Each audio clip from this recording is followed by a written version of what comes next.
I clutched my daughter Lily close, her small frame trembling against my chest as we lay on the freezing hardwood floor. The chill seeped up from the planks, biting through my thin sweater and settling deep in my bones. Above us, laughter danced through the ceiling, muffled music, clinking glasses, and the carefree chatter of my relatives, who lounged comfortably in plush guest rooms. Meanwhile, Lily and I were left with nothing more than my coat spread beneath us and each other's warmth to keep the cold at bay. I gently brushed back the damp curls clinging to her forehead, trying to soothe her shivers without letting her see the tears stinging the corners of my eyes. "You're used to it, Maggie Whitmore." My Aunt Margaret had snapped earlier that evening, her voice laced with mockery, as she clutched an armful of thick, downy comforters and walked away without a second glance. Lily hadn't asked why we were being left out. She'd just blinked up at me, her bottom lip quivering clearly, trying to be brave. Her silence, her effort not to cry, broke something inside me. I bent down and kissed the top of her head, whispering, "It's going to be okay, sweetheart." I hoped the words sounded more convincing than they felt. I wasn't sure if they were true, but I had to believe them for her sake. That night, as the cold pressed into my back and Lily let out soft, restless whimpers in her sleep, I made a vow silent and unshakable. No one, not even blood relatives, would ever make my daughter feel this small again. I didn't care how broken or exhausted I became. I would protect her from this kind of cruelty, even if it meant standing alone. Sometime just before dawn, when the darkness outside still clung to the windows, a sharp, urgent knock shattered the silence. The sound echoed down the hall, slicing through the house like a warning bell. I sat up instantly, pulling Lily tighter into my arms. Upstairs, I heard doors creak open and groggy voices complaining about the early hour. Moments later, the front door creaked wide and a man stepped inside. His presence was like a sudden shift in pressure, the kind that demands attention. He wore a perfectly tailored black suit, and his expression was unreadable, carved from stone. Without hesitation, he stepped forward, his voice ringing clear and sharp through the house. "This property," he declared, gesturing directly toward me, "is now under the ownership of Rachel Bennett." He paused for effect, then added, "Everyone else must vacate immediately." The air seemed to freeze. From upstairs, the sounds of celebration stopped dead. A glass clinked to the floor, jokes turned into stunned silence, and for the first time in my life, I watched the smug smiles of Maggie Charles and Brianna Whitmore vanish. The tables had turned, and it wasn't Lily and me who were standing in the cold anymore. It was them. The invitation to the Whitmore family reunion had arrived weeks earlier, tucked into an envelope so fancy it barely looked real, thick ivory paper with gold-embossed lettering and an old-fashioned wax seal. I'd held it in my hand for what felt like hours, the weight of it pressing against years of old memories and deeper wounds. I knew what accepting it would mean, stepping back into a world that had never wanted me to begin with. But I didn't go for me. I went for Lily. She deserved to know where she came from, to have the chance to meet the family whose blood ran in her veins. I wanted her to feel a sense of belonging, even if I'd never known it myself. I told myself over and over that maybe, just maybe, this time would be different. Maybe Maggie had softened. Maybe Charles would remember I existed. Maybe they would look at Lily, see her bright eyes and her sweet spirit, and realize that we were worth loving. Hope, I've learned, is both a blessing and a dangerous thing, but I held on to it anyway. The Whitmore estate looked exactly as I remembered, elegant and intimidating, with its high white columns, neatly trimmed hedges, and a grand porch that stretched the entire front of the house like it was designed to impress. It used to belong to my grandparents, James and Eleanor Bennett. They had loved me without condition, welcomed me into their home when no one else seemed to care. But after they passed, everything changed. Aunt Maggie and Uncle Charles took over, and the warmth that had once filled the house was replaced with cold perfection and stifling judgment. Lily's small hand clutched mine tightly as we walked up the steps. Her favorite yellow sundress, the one she said made her feel like sunshine, swayed around her knees, and her little backpack bounced against her back with every step. Her hair was done up in two neat puffs, and her brown eyes scanned the heavy front door with a mixture of excitement and nerves. I gave her hand a gentle squeeze. "It's going to be fun," I said, even though my voice caught a little. I wasn't sure I believed it, but I needed her to. The door creaked open, revealing Aunt Maggie in her usual immaculate-style cream sweater, set flawless makeup, and a string of pearls so stiff they seemed to choke the warmth out of her expression. Her smile was practiced all teeth and no heart. She bent low to Lily's level, feigning affection. "And you must be little Lily," she said in a voice sweetened with false cheer as she pinched Lily's cheek harder than necessary. Lily winced but stayed polite, too well-mannered to speak up. Maggie stood tall again and offered me a glance so dismissive it didn't need words. Then she turned and walked back into the house, leaving the door open behind her without another word. Inside the house buzzed with cousins I barely recognized and the overwhelming scent of cinnamon candles. Everyone looked like they belonged, dressed in stylish clothes, chatting in loud, easy tones. No one acknowledged our entrance. No hugs, no warm greetings. Lily tugged at my jacket and whispered, "Mommy, why does Aunt Maggie talk to you like that?" I crouched to her level, forcing a smile onto my lips. "She's just busy, baby. Let's try to be good guests." We made our way through the crowded living room, dodging stares and indifferent glances. I nodded at Uncle Charles, who barely returned the gesture, his eyes glazed with disinterest. Brianna lounged on a leather couch, her phone in hand, glancing up at us like we were strangers who'd stumbled in from the street. Maggie clinked a wineglass and called everyone together for a toast, speaking of family and unity and weathering hard times together. I stood at the back, Lily's small hand gripping mine tightly, feeling every word like a slap that left us out on purpose. As the night dragged on, the exclusion became more obvious. Plates of food were passed from hand to hand, but each time they reached us, they were empty. Lily asked quietly for another slice of pie, and Brianna chimed in with a loud, mocking laugh. "Better save some for people who matter," she said. No one corrected her. No one even looked embarrassed. As the evening thinned into the brittle edges of night, and the laughter upstairs swelled to an indifferent crescendo, I gathered what little courage I had left and approached Aunt Maggie. My voice, steady, though edged with quiet desperation, carried a simple question: where should Lily and I sleep tonight? The answer came not with kindness or clarity, but with a laugh, sharp, stinging, and completely void of warmth. "Guest rooms are all spoken for," she announced with a smile so clipped and hollow, it felt like a threat dressed in pearls. She waved a manicured hand vaguely toward the rear of the sprawling house. "You and your little one can use the study. There's a rug and an old space heater in there. You'll manage. You're used to roughing it." Charles chuckled, without even pretending to mask the malice in his amusement, while Brianna pressed delicate fingers to her lips to stifle a grin. I felt heat rise in my cheeks, shame blossoming like an angry bruise under my skin, but I swallowed the fire curling at the back of my throat. Rage would have been easy satisfying even, but I knew it would only make things worse. I said nothing, simply nodded with all the grace I could muster, and took Lily's hand once more. Her tiny fingers curled instinctively around mine, seeking reassurance I no longer felt capable of giving.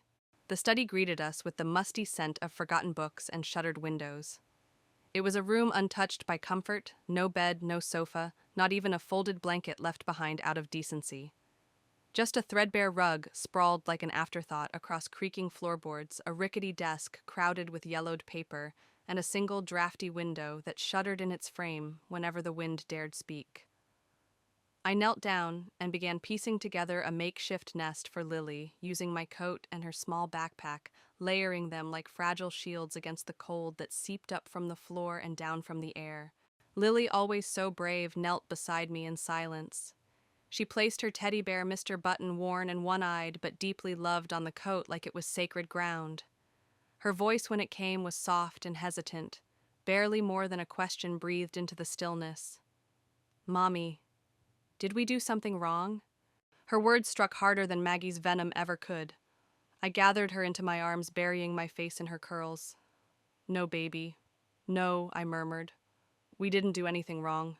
She fell asleep quickly, her small body curling instinctively into mine, like she knew without words that I was her only refuge in this place. But sleep eluded me. I lay there motionless, staring at the ceiling, its paint cracked like old skin, listening to the distant echoes of merriment that rose from above, as if we didn't exist, as if we'd been left to vanish into the silence of the floorboards. And perhaps in their eyes we had. I held Lily tighter, shielding her from the draft that crawled in like an unwelcome ghost. I whispered to her not just words of comfort, but silent oaths forged in the furnace of humiliation. No matter how cold this floor became, no matter how long the night stretched before us, she would never again be made to feel invisible. Never again would we beg for space in a world that should have embraced us. The hours crawled. My hips and shoulders ached from the hardness beneath me, every subtle movement a jolt of pain.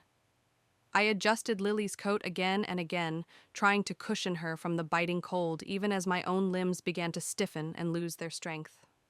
Her little fingers clung to my sweater in her sleep like lifelines, and every time she stirred or whimpered, I brushed back her hair and murmured promises that I hoped weren't lies. Above us, the revelry continued like a cruel lullaby, glasses clinking, bursts of laughter, muffled music weaving through the floorboards. Every cheer felt like a reminder of where we stood in their hierarchy. Each carefree shout was another confirmation that we had been forgotten, discarded. I wondered, did they even remember we were still here? Or had we already faded from their minds as irrelevant as dust beneath their feet? Somewhere around the edge of dawn, sleep began to pull at my weary eyes, only to be torn away by the sound of heavy footsteps descending the stairs with no attempt at stealth. I sat up quickly, instinctively pulling Lily close. The door creaked open, and there she was, Maggie still dressed in a silk robe, though it now hung slightly askew on her shoulders. Her expression, bleary from too much wine, twisted into something crueler than sobriety would have allowed. She stood in the doorway, silhouetted in dim light, an empty wineglass swinging loosely from her fingers. "You know," she slurred, though her words cut as sharply as ever, "you should be grateful we let you stay at all. Could have told you to find a motel." Then, with a bitter smile, she stepped into the room, her bare feet whispering across the wooden floor. But then again, she added, tilting her head, "You're probably used to floors like these. Guess you finally found your level." I sat up, careful not to disturb Lily, whose breathing was still even and slow. My voice, when I responded, was calm, devoid of anger, but also of gratitude. "Thank you for your hospitality," I said, though every syllable tasted like dust. Maggie smirked and made a show of taking a long, dramatic sip from her empty glass before turning away, her retreating steps as cutting as her words. The silence that followed rang louder than her insults. The cold returned with renewed vigor as the night deepened. The heater in the corner sputtered pitifully, the kind of heat that gave the illusion of warmth while doing nothing to stop the creeping chill. I wrapped my arms tighter around Lily, letting her burrow beneath my chin. "I've got you," I whispered, pressing a kiss into her hair. Sleep didn't come again. When I closed my eyes, all I saw were the faces that had tried to make us feel small. Maggie's scorn, Charles's smugness, Brianna's smirks. They haunted me like specters of the life I had fought so hard to escape. They wanted us to feel less, to believe we didn't belong. But I couldn't let Lily grow up thinking that was true. Then at last, the first traces of light bled into the horizon, turning the edges of the world pale blue. And with that light came the sound of purposeful footsteps, a knock at the front door, firm and unrelenting. My heart jumped. It was far too early for visitors. My mind scrambled through explanations, delivery mistake, wrong address. Then I heard voices, Maggie's shrill tone, alarmed and imperious, demanding answers. A man's voice responded, low, measured, steady. Something in the air changed, like a storm cloud silently forming over the house. I stayed where I was, rooted to the floor. I didn't have the energy or the will to face another humiliation. Curiosity tugged at me, but so did exhaustion. From beyond the study walls came the sound of dishes, clattering doors, swinging open furniture, scraping hastily across floors. Something was happening. And then the footsteps came closer, heavier, deliberate. The study door swung open with surprising force. A man stood there, framed in the doorway like a figure conjured from a different world. His tailored black suit was pristine, his shoes polished to a mirror shine, his briefcase tucked beneath one arm, and a thick envelope gripped in his hand. His gaze swept the room until it landed on me. "Miss Rachel Bennett," he asked, his tone formal but not unkind. I nodded instinctively, pulling Lily closer, though she remained fast asleep in my lap. "My name is Mr. Jonathan Pierce," he said, stepping into the room. "I represent the estate of the late Mr. and Mrs. James and Eleanor Bennett. I have official business regarding the ownership of this property." Before I could form a response, Maggie stormed into the room behind him, her face twisted in a cocktail of disbelief and fury. Charles and Brianna appeared just behind her, whispering frantically, their expressions pale and confused. You can't just barge in here, Maggie snapped, her voice shrill and rising. This is private property. Mr. Pierce turned slowly composed and unmoved. As of this morning, he said calmly, it is not. A hush thick as fog settled over the study, suffocating in its sudden weight. The tension strung itself tight between us like the snapping of invisible thread, and I felt my breath falter, caught somewhere between disbelief and dawning clarity. Lily stirred in my arms, her small frame shifting as she blinked herself awake, sensing the shift in energy long before she could understand the reasons for it. From behind, Mr. Pierce Charles's voice cracked through the stillness like a whip. "What the hell is going on?" he demanded, the pitch of his words rising with mounting dread. Mr. Pierce, unmoved by the gathering storm, took one slow step forward, holding the envelope like an unlit torch. "Miss Bennet," he said, his voice imbued with legal finality, effective immediately, "you are the sole owner of this estate.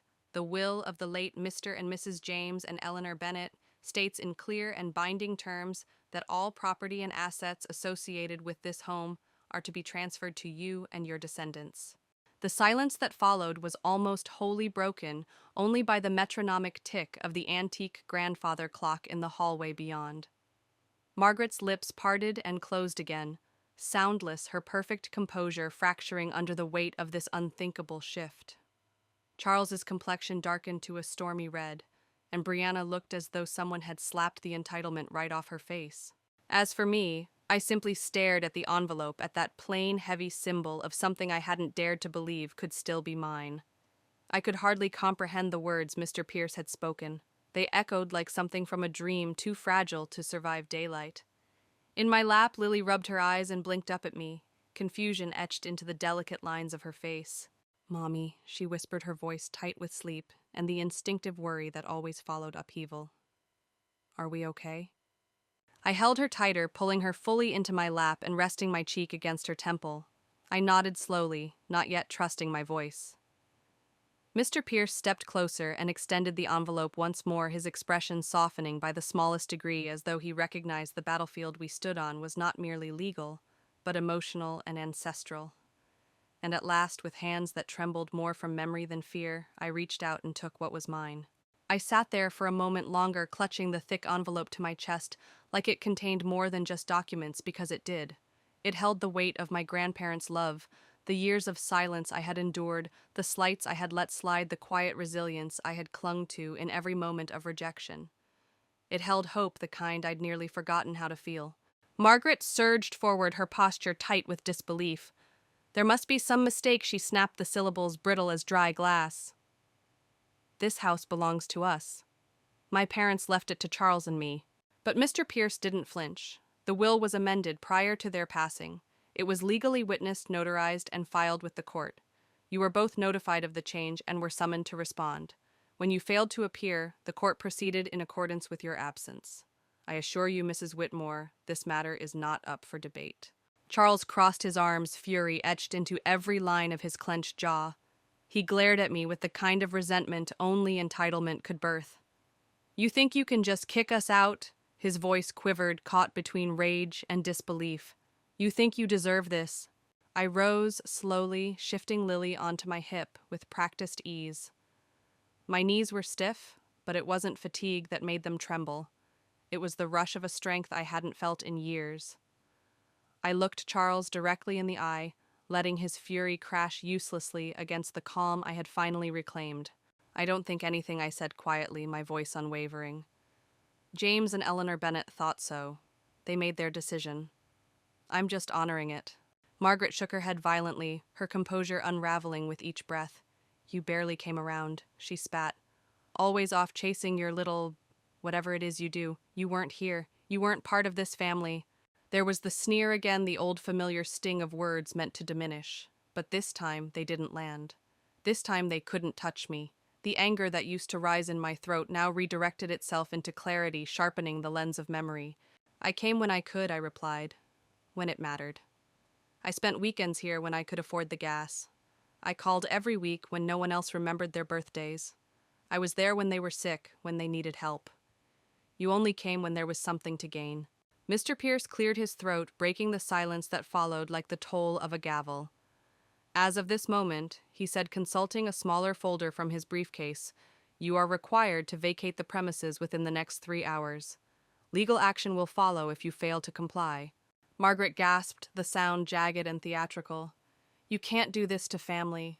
The word hung between us, empty and echoing. Family. What a convenient title to hide behind when you've spent years tearing someone down. Lily tightened her grip around my shoulders, pressing her face into the side of my neck. I kissed her gently and turned from Margaret's hollow cry, no longer moved by the same guilt that once haunted me. I followed Mr. Pierce down the wide hall and into the front foyer, where he handed me a second envelope, thicker this time. It contained the keys, more legal documents, and a letter addressed in the shaky but unmistakable handwriting of my grandmother. My fingers trembled as I broke the seal and unfolded the page, the paper creaking gently like something sacred. Rachel, you have always been our heart. You gave without ever expecting anything in return. This home belongs with someone who understands what love means. Take care of it, and take care of yourself. We love you always. The words blurred as tears filled my eyes, but I blinked them away, not because I was ashamed, but because I needed to see clearly now for both of us. Behind me, chaos unfurled like a dying storm. Margaret and Charles bickered, their voices sharp with blame. Brianna stomped upstairs, slamming doors and hurling curses as she packed. Their world had crumbled, and still they couldn't see why. In the kitchen, I sat Lily down at the polished table, the same table where we had been denied a seat the night before, and knelt before her level with her wide, wondering eyes. Sweetheart, I said softly, brushing a lock of hair from her cheek, this house is ours now. We're safe. Her eyes went even wider. Ours. I nodded, smiling through the tangle of emotion in my chest. Yes, baby. Ours. A slow smile bloomed across her face, hesitant at first, then bright and whole. She ran her palms over the tabletop as though grounding herself in the truth of it. Can we get a bed? She asked in a breathless voice filled with wonder. I laughed, truly laughed, for the first time in what felt like forever. The sound startled even me. The biggest, fluffiest bed you've ever dreamed of. Sunlight spilled into the room, then golden and warm, brushing the floor like a blessing. I stood and watched Lily dash toward the front window, her tiny hands pressing to the glass. Outside, the Whitmores were hauling luggage into their sleek black SUVs. Margaret barked orders, Charles dragged boxes, and Brianna pouted in theatrical defeat. Lily waved enthusiastically, her face radiant with joy. They didn't wave back, and I didn't feel anger or triumph watching them go. I felt peace, quiet and still. They had lost something far more valuable than the bricks and beams of this house. They had lost their place in something real, something beautiful. I swept Lily into my arms and spun her in a wide circle in the middle of the empty living room. Her laughter rang out bright and fierce, filling the house like sunlight banishing shadows. For the first time, the cold floor beneath our feet didn't feel like a punishment. It felt like the beginning. As the last echoes of slamming car doors faded into the chilled morning air, I carried Lily upstairs, her small limbs wrapped around me with a weary familiarity. She rested her cheek against my shoulder, her breath warm and slow against my neck. Half asleep, she sighed softly, her body feather light in my arms, yet the gravity of what we now held, this legacy, this shelter, pressed against my chest like a living, breathing weight. It wasn't just bricks and keys. It was dignity returned, a circle completed. The hallway upstairs was quiet, reverent, as though the house itself were holding its breath. Room by room, I opened doors once sealed off like secrets. The guest rooms revealed themselves in curated elegance, beds dressed in thick quilts, curtains heavy enough to keep out the morning light, every surface polished to a shine. These spaces had been prepared meticulously, though never for us. We had been excluded, left to sleep in dust, while these rooms waited in silent opulence. At the end of the hall, I paused before the largest door. The master bedroom. It had always been off-limits to me, a forbidden kingdom behind a threshold I was never meant to cross. I turned the knob, hesitating for just a second, then pushed it open. The scent of fresh linen drifted out first, followed by the faint perfume of polished wood and old settled quiet. This was no longer a shrine to their exclusion, it was now a promise of something new. Lily stirred and raised her head, her eyes wide with awe as they swept over the vaulted ceilings and sun-dappled walls. "Can we stay here?" she asked, voice hushed with wonder. I smiled a slow, soft bloom. Yes, baby, this is our room now.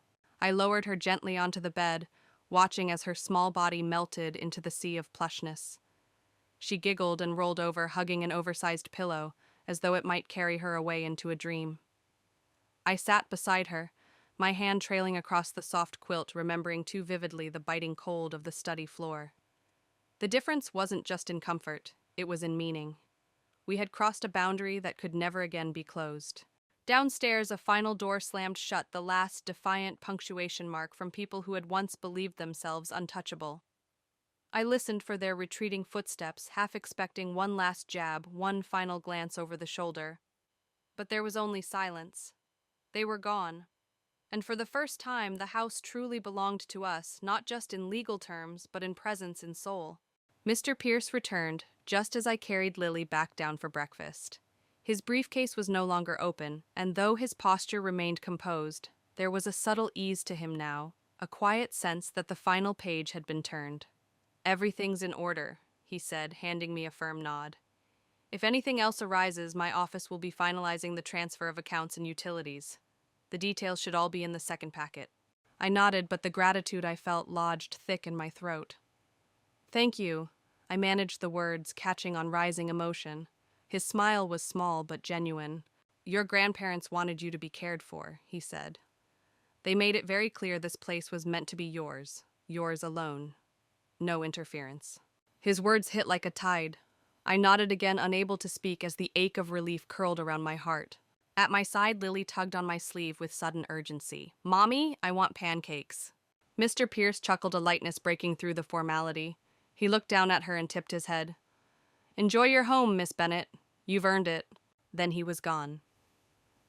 I watched him walk away through the front windows, the rising sun casting golden ribbons of light across the floor, gilding the furniture, the walls, even the dust, like a silent benediction. I closed the door behind him, gently, reverently, and locked it with the key that was now mine. In the kitchen, I settled Lily at the table, its surface gleaming beneath her tapping fingers. I began opening cabinets, each one revealing more surprises: flour, sugar, eggs, milk. It was all here, like it had waited just for us. I mixed the batter quickly, my hands steady with the kind of certainty that had been foreign to me for so long. I handed Lily the wooden spoon nearly the size of her forearm, and she stirred with the glee of a child given purpose. Soon the smell of warm pancakes filled the air, curling into every corner of the house and pushing out the last remnants of bitterness. Lily swung her legs under the table, humming a melody only she could hear, her joy as unburdened as morning light. As I flipped the pancakes, I allowed myself a moment of stillness, a moment to think. I thought of all the nights spent wondering if I mattered, if Lily would ever know what it meant to be safe, to be cherished. I thought of the times I had stayed silent when I should have spoken, endured insults under the guise of politeness, and pretended their rejection didn't burn like acid beneath my skin. I thought of that night on the study floor, of how they had looked at us like burdens, like inconveniences. And I thought of the moment, not hours ago, when justice, quiet and exacting, had arrived, not in wrath, but in paper and ink. In love, left behind, like a hidden gift. When the pancakes were ready, I set a plate before Lily and sat across from her. She grinned up at me, syrup already trailing down her chin as she dug in. "This is the best breakfast ever," she said through a mouthful of syrup-drenched joy. "It is," I said, my heart so full I was surprised it didn't spill over, "because it's ours." After breakfast, Lily dashed from room to room, announcing each one as her territory, with the boundless confidence only children possess. She finally chose a guest bedroom with pale green walls and a wide bay window. She named it her Princess Tower, and with great solemnity declared it off-limits to boring adults. I followed her each room, unfolding like a forgotten treasure chest. I saw it all in flashes: birthday parties with cake-sticky fingers, and laughter that echoed down the hallways, movie nights, under soft blankets, snow-laced Christmas mornings by a fire. The life this house was meant to hold, a life bursting with love, with memory, with healing. Later, I found myself on the back porch. The late morning sun had risen with gentle majesty, kissing the lawn in soft gold. Lily was in the yard, having unearthed a set of old garden tools from the shed, now buried in dirt and joy, as she plotted where to plant magic beans. The breeze carried the scent of blooming magnolia, heady and sweet. I closed my eyes and inhaled slowly, deeply. Freedom, safety, a pride that burned clean, fierce, and earned. Behind me, the house stood tall, not as a fortress of exclusion, but as a monument to love reclaimed. This place, once tainted with silence and cruelty, was now a testament to grace and resolve. The days that followed moved gently like sunlight filtering through lace curtains.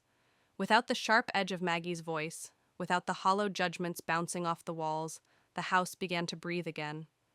Lily's laughter echoed through the halls, wild and unafraid. Her songs, nonsense tunes with strange, wonderful lyrics, bounced off the stairwell like spells banishing old ghosts. And I, too, filled the space. A vase of wildflowers on the table, a soft throw blanket draped over the back of the couch. Curtains opened wide to let the morning in. Every detail, however small, became a symbol of the new life we were crafting, rooted not in survival, but in belonging. For the first time in what felt like an entire lifetime, I could breathe without bracing for the sting of cruel words or the casual venom of dismissal. Each morning began not with dread, but with joy. Lily racing barefoot down the hallways, her voice echoing like sunlight through the corridors as she sang out cheerful good mornings to the walls, the windows, and the creaky floorboards that once bore witness to our despair. I didn't stop her. I encouraged it. This house, once so heavy with silence and judgment, was finally allowed to live again. I spent long, quiet hours reading through my grandparents' old letters, their careful handwriting unfolding like whispers from another time. In the curling ink, in the softness of their phrasing, I found pieces of the girl I used to be, the quiet one, the overlooked one, the one who never raised her hand for fear it wouldn't be seen. But they had seen her. James and Eleanor Bennett had seen me. They had loved that invisible girl with such steady, unconditional force that years later they chose to entrust her with everything they had built. Not because of blood, not out of obligation, but because they believed she would carry their legacy with heart. Sometimes I cried, not the silent, shameful kind of tears I used to hide, but the kind that stitched you back together thread by thread, memory by memory, healing, not breaking. One afternoon, with sunlight pooling across the living room floor and Lily napping beside her teddy bear on the couch, I stepped into the study. The room where we had once been cast aside. The heater still sputtered in its corner, feebly pretending to warm the air. The floor still bore the scratches left by furniture dragged thoughtlessly across its scars from lives that had never paused to care. I knelt down and pressed my palm against the cold wood, feeling the echoes of that night, not to reopen the wound, but to honor the vow I made in the dark when everything felt hopeless. We would never be made small again. We would never apologize for existing. And we would never again beg for kindness from people who measured worth in privilege and appearances. The past had shaped us, but it would not bind us. With a breath as deep as a benediction, I stood and made a decision. The study would become a library, not a room of silence and exile, but a sanctuary of stories, dreams, and quiet, enduring strength. I imagined Lily there years from now, nestled in a sunlit corner with a book completely certain she belonged. That dream began to bloom the very next weekend. On a bright Saturday morning, we visited the local thrift shop and returned with boxes of books balanced in our arms, the promise of imagination clutched tightly between us.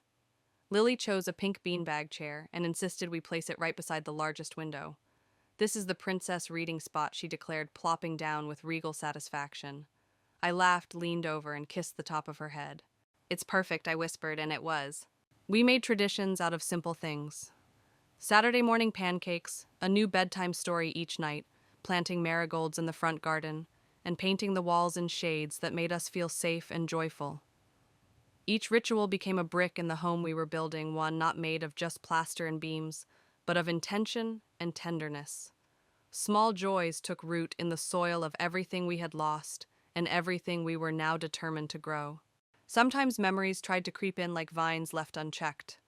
Late at night, I would catch myself wondering whether Margaret and Charles still spun stories to each other about how they had lost everything.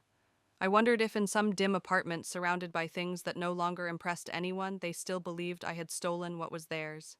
But those thoughts no longer clenched around my heart. Forgiveness had never been asked for, and I realized I had no obligation to offer it. What I gave myself instead was freedom. The freedom to stop looking over my shoulder. The freedom to root myself in what was in front of me rather than in what was already gone. And Lily, my beautiful, luminous girl, she flourished. Her shy smiles gave way to full-bodied laughter that rang through the house like music. Her soft-spoken hesitance became questions, jokes, silly stories. She made friends at the park, invited them over without flinching, shared her toys and her favorite corner of the garden without fear. Her room became a vibrant gallery of drawings, animal posters, and constellations of glow-in-the-dark stars she arranged herself. One dusky evening, we sat on the front porch together, the sky painted in soft oranges and purples, the sun dipping low behind the trees. Lily rested her head against my arm, her voice dreamy and quiet. "I love our home," she murmured, as though sharing a secret with the wind. I wrapped an arm around her and pulled her close. "I love it too," I said, "because it's filled with the best thing in the world." She tilted her head to look up at me, curiosity alight in her eyes. "What's the best thing?"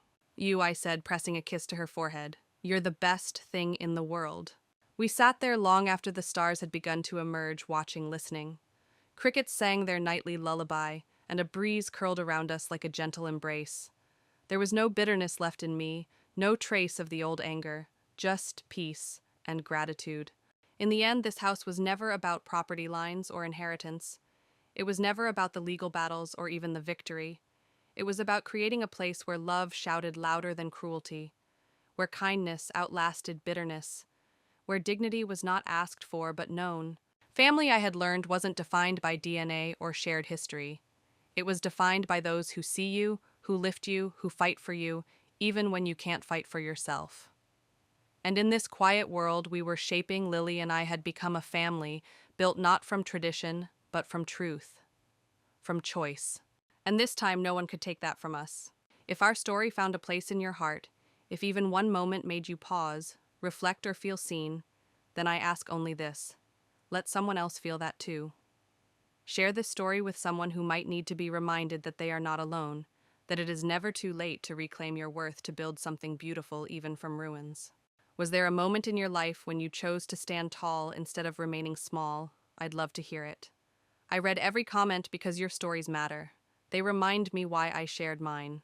And if you believe in hope, in truth, in the kind of strength that grows from broken soil, then I invite you to join this little corner we're building together.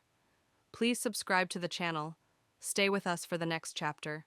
Because here every voice is welcome, every heart belongs, and I cannot wait to walk forward together.